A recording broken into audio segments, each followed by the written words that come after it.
We are back with the final part of this fan casting series. I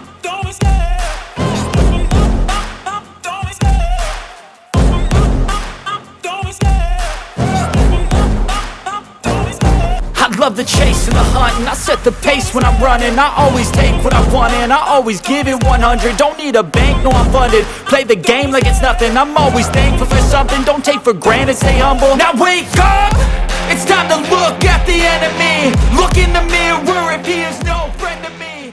Hello everyone and welcome back to Pitch This here on the MrEliMac YouTube channel. I'm your host, MrEliMac, and today I am here to present to you the last part of my fan casting series because I am finishing up Phase 4, and after Phase 4 is over, long break before Phase 5 starts. So here it is, the final part of the fan casting series where we're going to be covering Swamp Thing, Static Shock, Milestone, and the Green Lantern Corps Holiday Special. The final three pieces, but luckily there aren't a lot of castings to talk about, especially when it comes to the Green Lantern Corps Holiday Special. And with that little bit out of the way, let's get into it. But before I actually get into it, because I nearly forgot this part, please make sure to hit the like button and subscribe to the channel. That way you can be up to date with all the videos I have here on the channel. Also, hit the notification bell. That way you can be notified whenever a new video like this comes your way. Now, the preamble is out of the way. Let's get into the fan casting, and we're starting with Swamp Thing, which is the Werewolf by Night analog, and this is very much going to be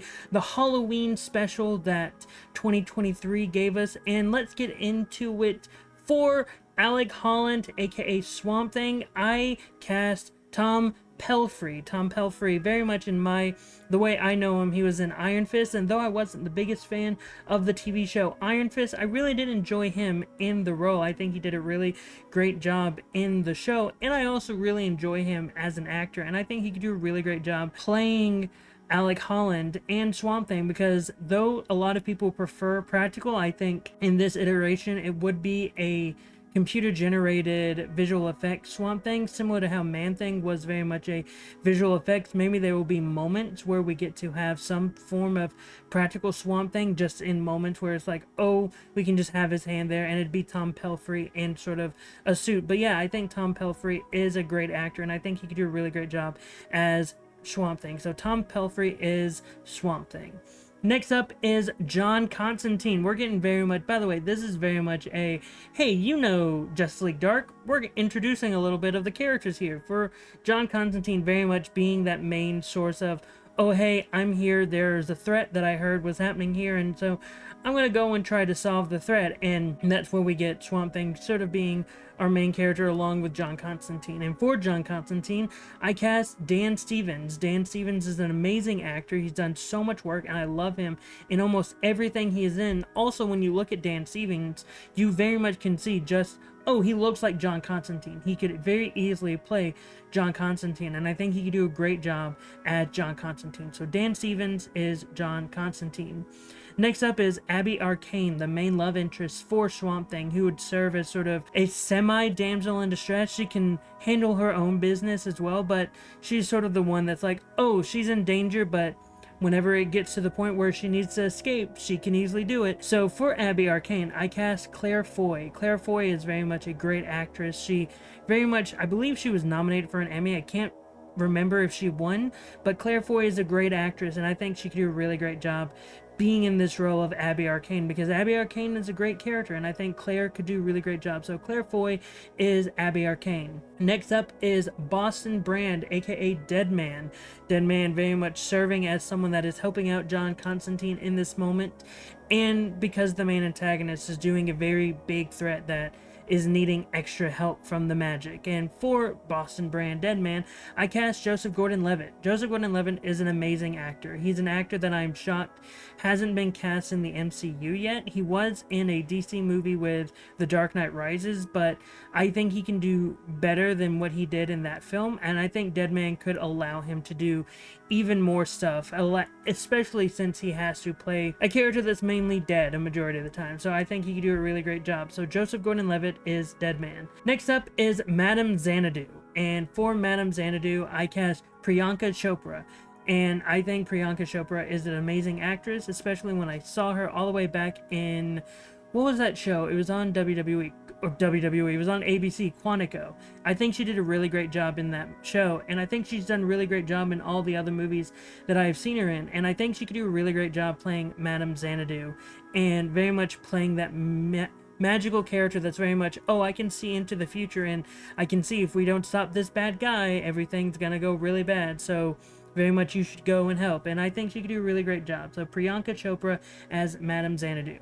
Next up is Black Orchid. Black Orchid very much serving as someone that is trying to help as well. And sort of just Black Orchid is a character that has had multiple interpretations, and it's very difficult right now what direction I would go for Black Orchid. But for Black Orchid, I cast Natalie Martinez.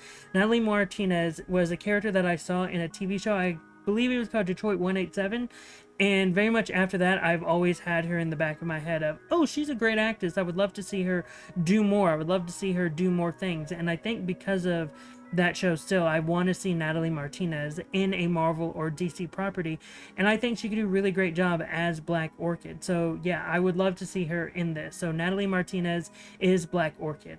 And now for the main antagonist of Swamp Thing, which would be Nick Necro, very much getting the Order of the Grey, trying to cause more death and more rot in this location, and that is why Swamp Thing is really trying to stop him. And for Nick Necro, I cast Johnny Lee Miller. Johnny Lee Miller is an amazing actor, most notable for playing Sherlock Holmes in this TV show Elementary. And I think he would do a really great job being able to play this villainous character that you would need someone with a great acting acumen to play this character. And I think Johnny Lee Miller has that, and I think he would do a really great job. So Johnny Lee Miller is Nick Necro. And that is it for Swamp Thing. Now we move over to Static Shock Milestone, where we're going to be introducing more characters from the Milestone universe, mainly some of the iconic characters that began in Milestone, and then even the villainous characters that were also introduced in Milestone. And so let's start off with the first character of Raquel Irvin, aka Rocket. And Rocket would very much be sort of the first character that we get introduced to Static, as someone's like, hey, we've been hearing about your exploits in this location, and we were just wondering if, like, we just wanted to keep an eye on you. And for Rocket, I cast Alexandra Shipp. Alexandra Shipp is an amazing actress. She played Storm in 2 X-Men movies, and I really do think that she's done an amazing job in a majority of the stuff she has been in, and I think that Alexandra Shipp would do great as Rocket. So Alexandra Shipp is Rocket. Next up is Curtis Metcalf, aka Hardware, and Hardware is very much more of the tech member hero that we're going to be introduced to in this film. And for Hardware, I cast Sterling K. Brown. Sterling K. Brown is an amazing actor. I feel like I don't need to sing his praises because everyone knows how great of an actor he is, and I think he could do a really great job as Hardware, being sort of the character that's like, oh hey, I'm here to sort of help add more tech to you, but also we need your help, and don't worry about this other character because he's a rough guy on every single person that we see. And so yeah, I think Sterling K. Brown could do a really great job as Hardware. So Sterling K. Brown is Hardware. Next up is Augustus Freeman III, aka Icon. Icon would be sort of the character that's like, oh, Rocket and Hardware look up to this guy. He's sort of the leader of this mini team of characters that we get introduced to, and that's the character that Hardware is like, hey, he's rough on everyone, so don't worry about how he treats you. And so for Icon, I cast Omari Hardwick. Omari Hardwick is an amazing actor. He was in the show Power, and I think he did such a great job. I think Omari Hardwick has always been one of those actors that I've wanted to see in a superhero property, and I think he could do a really great job as Icon. And I think he carries himself with such a weight and with a gravitas that I think he could do great for Icon as well. So Omari Hardwick is Icon. And now moving over to the antagonists of the film, and they're sort of the ones that have their own name, sort of calling themselves the Blood Syndicate. And yeah, I'm not going to say who the main leader antagonist is, but I am going to be telling you who the first 2 supporting antagonists are. And the first one is Nina Lam, aka Kwai. And for Kwai, I cast Arden Cho. I think Arden Cho could do a really great job as Kwai, and I think that having her be sort of a supporting antagonist could be a lot of fun as well. So Arden Cho is Kwai. Next up is Maria, aka Aqua Maria, and for Aqua Maria, I cast Alexa Demi. Alexa Demi, best known for being in Euphoria, and I think she did a really great job in that show that I think she could do a really great job playing this type of character, sort of being a supporting antagonist as well, and I think she could do a really great job. So Alexa Demi is Aqua Maria. Next up, and finally, is the main antagonist of the film, who would be Leonard Smalls, aka Pyre. This character goes by another name as well, Holocaust, but I really don't want the main antagonist to be called Holocaust, so I went for his other name, Pyre. And for Pyre, I cast Michael B. Jordan. Michael B. Jordan is an amazing actor, again, playing Killmonger as this amazing antagonist. Just shows that Michael B. Jordan can do anything with any character, and I think he could do a really great job playing the main antagonist of this film, sort of being the, hey, you don't need to listen to these heroes, you can be what you want, like, be a part of our team, and sort of have that connection of Pyre trying to get Static to join their side when Icon and all of them are being like, no, you need to do what's right, and Pyre's not what's right, and having that philosophical debate of what is right and what is wrong, with the Blood Syndicate very much beating the oppressed, whereas the Milestone heroes are like, hey, we don't fully agree with how some of the things are done, but we're trying to do what is right, and so we think you should be a part of our team. So that's very much the dilemma that Static would be going through, and I think Michael B. Jordan could do a really great job bringing that type of character out and trying to get that sort of